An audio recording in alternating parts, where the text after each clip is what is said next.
Construction of matrix की। तो हमें कई बार क्वेश्चंस दिए जाते हैं कि ये इसका ऑर्डर इतना है, ये मैट्रिक्स का है, इसका कुछ कंडीशन में गिवन होता है, हमें बता देना होता है कि मैट्रिक्स क्या हुआ, हमें मैट्रिक्स टोटली पूरा लिखना होता है। जैसे कि लेट्स सपोज कंस्ट्रक्ट, हम लोग एग्जांपल ले रहे हैं जिससे हम समझें कि कंस्ट्रक्शन ऑफ मैट्रिक्स होता क्या है। Construct a matrix E equal to, हमें एक मैट्रिक्स कंस्ट्रक्ट करनी है A इक्वल टू Aij।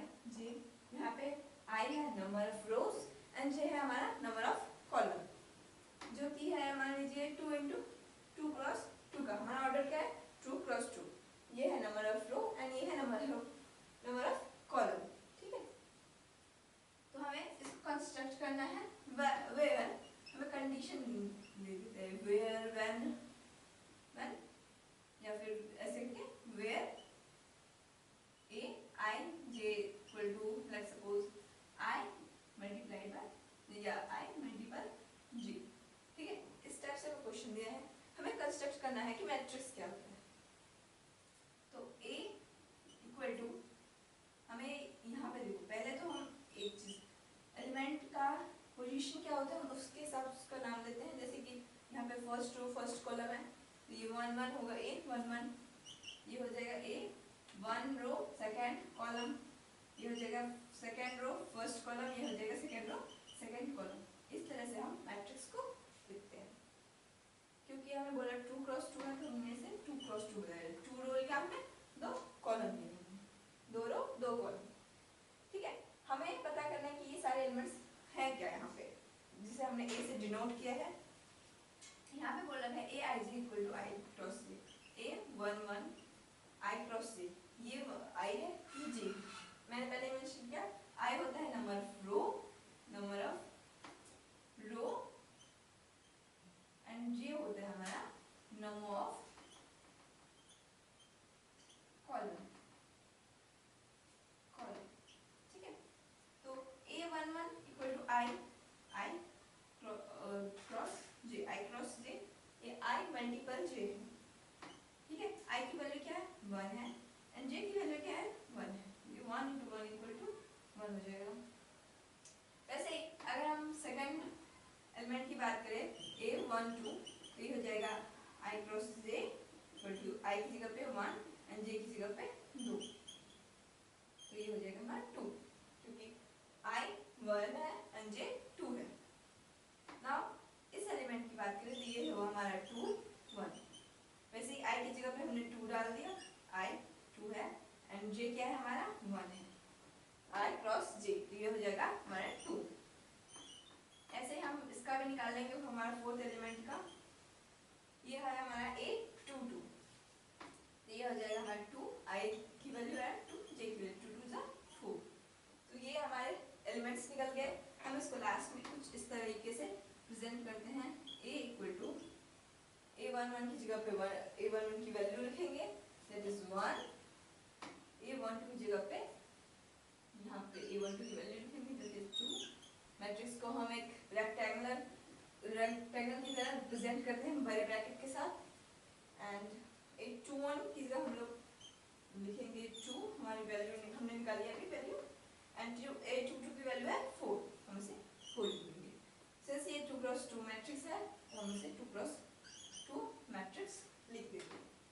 तो इस तरीके से कुछ हम निकाल कर कंस्ट्रक्ट करते हैं मैट्रिक्स को, जिससे पहले तो हमें पता देखना होता है कि किस ऑर्डर का है, उस ऑर्डर के हिसाब से हम एलिमेंट लिखते हैं।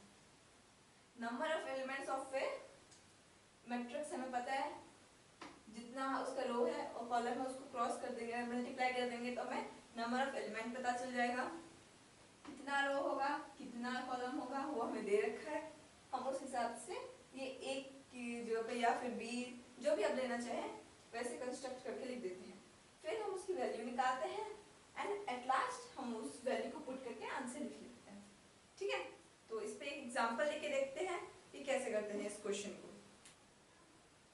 नाउ मैंने लिया है एक एग्जांपल एंड यू से क्वेश्चन जो एनसीईआरटी का क्वेश्चन है, कंस्ट्रक्ट ए 3x4 मैट्रिक्स, राइट। हमें कंस्ट्रक्ट करना है 3x4 matrix whose elements are given by, हमारे पास ये ऑर्डर ऑफ मैट्रिक्स दे रखा है और कंडीशन दे रखी है, हमें बोल रहा है मैट्रिक्स कंस्ट्रक्ट करना, ठीक है। तो सबसे पहले हम लिखेंगे हमारे ए वाले फॉर्म में, हम इस मैट्रिक्स को रिप्रेजेंट करेंगे विद ऑर्डर। तो हमारा ऑर्डर क्या है 3x4, यानी 3 रो, पहले नंबर ऑफ रो होता है एंड नंबर ऑफ कॉलम, ये होता है number of row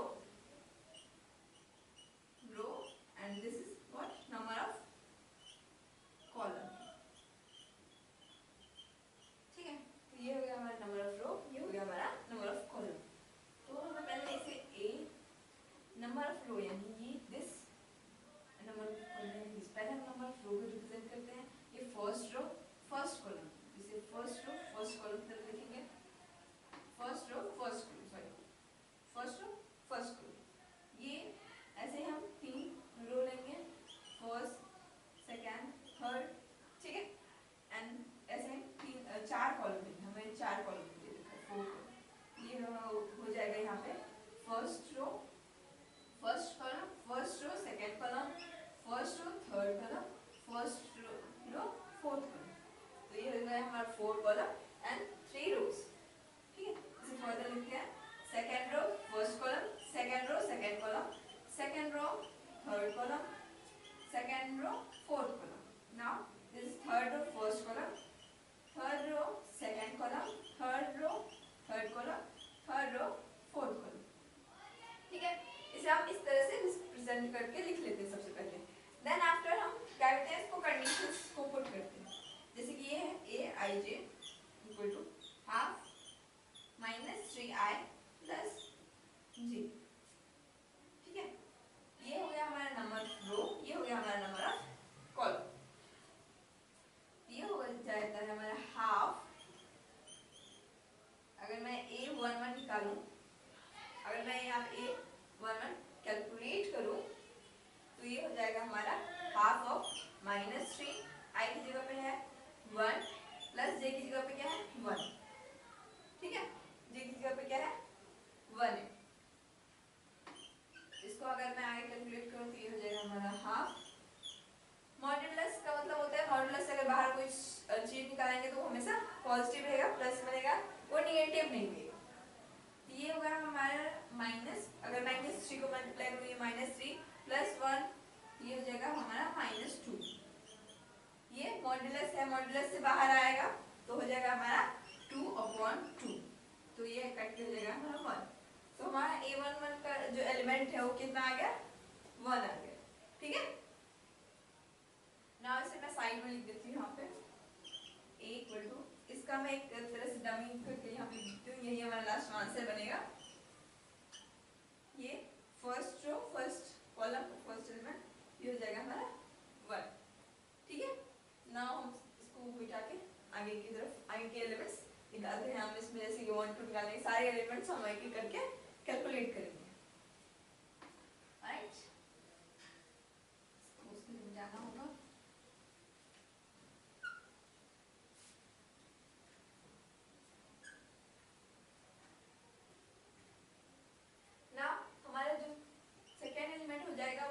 first row second column, first row and second column, ये जो फर्स्ट रो सेकंड कॉलम, ठीक है। इसी फॉर्मूले पे इसी कंडीशन पे हम वो वैल्यूज पुट करेंगे, दैट इज हाफ -3, i की वैल्यू कितनी है यहाँ पे 1 प्लस j की वैल्यू कितनी होगी 2, ये हो जाएगा हमारा हाफ -3 प्लस 2, ये हो जाएगा हमारा हाफ, मॉड्यूलस के अंदर कितना हो जाएगा -1, अगर मॉड्यूलस के अंदर माइनस में भी है तो हमें रिजल्ट क्या देगा प्लस में देगा, ये हो जाएगा हमारा 1/2। तो हमारा फर्स्ट रो सेकंड कॉलम का जो एलिमेंट है वो क्या आ गया 1/2, ऐसे यहाँ पे लिख देती हूँ 1 2 3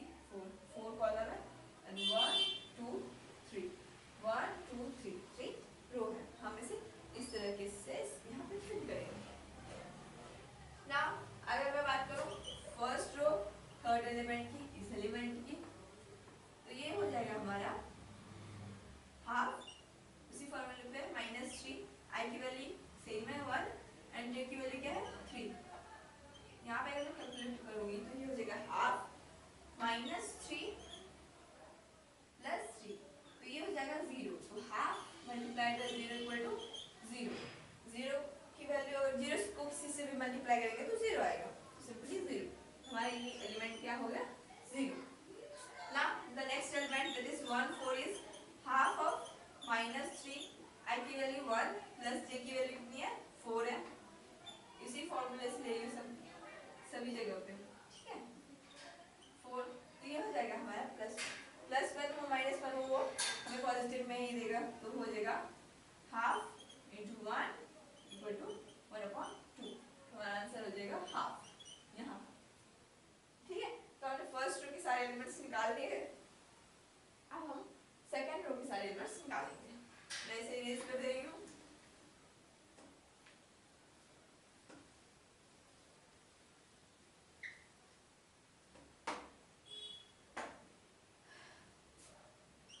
नाउ सेकंड रो देखो, ये है हो गया सेकंड रो फर्स्ट कॉलम।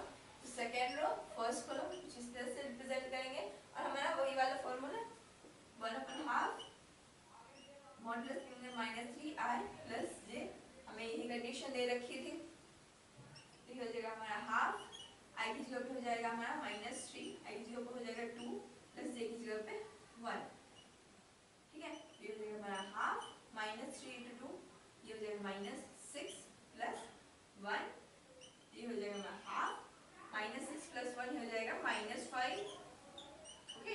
ये -5 अगर मॉडुलस के बाहर आ जाएगा तो हो जाएगा 5, तो ये हो जाएगा हाफ मल्टीप्लाइड बाय 5, तो हमारा आंसर आ जाएगा 5/2। तो हमारा सेकंड रो फर्स्ट कॉलम का एलिमेंट क्या हो गया 5/2, ठीक है। अब हम सेकंड रो सेकंड एलिमेंट की बात करें, मैं इसे में मिटा के लिख दे रही हूँ, इरेज करके यहाँ पे सेकंड रो सेकंड कॉलम, तो j की वैल्यू क्या हो जाएगी 3। अगर मैं यहाँ पे कैलकुलेट करूँ तो -6 प्लस 2 हो जाएगा -4, और मॉडुलस के बाहर आ जाएगा तो ये हो जाएगा 4, ये 2 is to 4, हमारा आंसर कितना आ जाएगा 2। तो हमारा second row second column element कितना आ गया 2। फिर हम निकालेंगे second row third element, j की वैल्यू पर चेंज हुई, चेंज कर देंगे। मैं यहाँ पे मिटा के लिख रही हूँ, आपको कॉपी पे करना है, ऑब्वियसली मैं मिटा के कर रही हूँ तब कोई पास वो है नहीं, आप कॉपी पे करेंगे इसे एक एक करके। तो ये हो जाएगा हमारा -3, राइट, और ये मॉडुलस से बाहर आ जाएगा तो हमारा हो जाएगा +3, हाफ इंटू 3, तो ये हो जाएगा हमारा 3/2, राइट 2, ये हमारा आंसर। ना इसी में मैं फिर से कर देती हूँ second row fourth column, second row fourth column j की जगह पे 4 डल जाएगा, एंड अगर j की जगह पे 4 गया तो ये हो जाएगा -2 आंसर मेरा, और -2 और मॉडुलस से बाहर आएगा तो हो जाएगा 2, तो 2 2 कट जाएगा, ये हो जाएगा हमारा 1, ऑलराइट। ना अगर मैं बात करूँ, ये हो जाएगा सेकंड रो हमने निकाल लिया, अब हमारा लास्ट बचा है थर्ड रो, हम निकालेंगे अब थर्ड रो, ये हो जाएगा थर्ड रो फर्स्ट कॉलम, ठीक है। तो थर्ड रो यानी i की जगह पर 3 आ जाएगा रो की वैल्यू, एंड j की जगह पे 1 आ जाएगी, 3 3 is 9, एंड ये प्लस में हो जाएगा 1, 9 में 1 प्लस करेंगे तो ये हो जाएगा -8, तो यहाँ पे आ जाएगा हाफ मल्टीप्लाइड बाय -8, अगर मॉडुलस से बाहर आएगा तो हो जाएगा हमारा 8, तो हम सिंपली इसे 8 लिख देंगे, 2 4 या 8, तो हमारा आंसर आ जाएगा 4। ना इसी तरह थर्ड रो फर्स्ट कॉलम हो गया हमारा, थर्ड रो सेकंड कॉलम निकालते हैं। j की वैल्यू चेंज हुई तो मैं j की वैल्यू हर जगह चेंज कर रही हूँ, तो ये हो जाएगा हमारा 9 में से 2 प्लस करेंगे तो हो जाएगा हमारा 7 -7 आएगा, -7 फिर मॉडुलस से बाहर आ जाएगा तो हो जाएगा 7, ये हो जाएगा 7, तो हमारा आंसर आ जाएगा 7/2, हम इसे लिख देंगे यहाँ पे। ना अगर थर्ड कॉलम थर्ड रो की बात की जाए, या थर्ड रो थर्ड कॉलम की, तो हो जाएगा ये 3 3। तो फिर से जे की वैल्यू चेंज हो जाएगी, जे की वैल्यू चेंज कर देंगे, ये हो जाएगा। अगर -9 प्लस 3 करें तो हो जाएगा हमारा -6। अगर -6 बाहर आएगा मॉडुलस से तो हो जाएगा 6 सिंपली। तो ये हम ये हो जाएगा 6। अगर इसे काटूं मैं ये हो जाएगा 3, हमारा आंसर आ जाएगा 3। हम इसे यहाँ पे पुट कर देंगे। नाउ अगर मैं बात करूं लास्ट हमारे एलिमेंट की तो वो है 3 4, दैट इज 3 4। जे की जगह पे आ जाएगा हमारा 4, तो हम इसे 4 पुट कर देंगे एंड ये हो जाएगा हाफ इनटू, अगर मैं -9 प्लस 4 करूं तो ये हो जाएगा हमारा -5। अगर वो -5 हमारा मॉडुलस से बाहर आएगा बच्चों तो ये हो जाएगा हमारा 5। तो ये हो जाएगा हमारा आंसर 5/2। ठीक है, 5/2। हमने सारे एलिमेंट्स निकाल लिए। ये 3 क्रॉस 4 मैट्रिक्स है, 3 रो एंड 4 कॉलम्स। ठीक है, आई होप आप देख पा रहे होंगे इसे। एंड यही हो जाएगा हमारा आंसर। हमने मैट्रिक्स कंस्ट्रक्ट कर लिया जिस कंडीशन को दे रखा है, ये सारी कंडीशन को सेटिस्फाई करता है।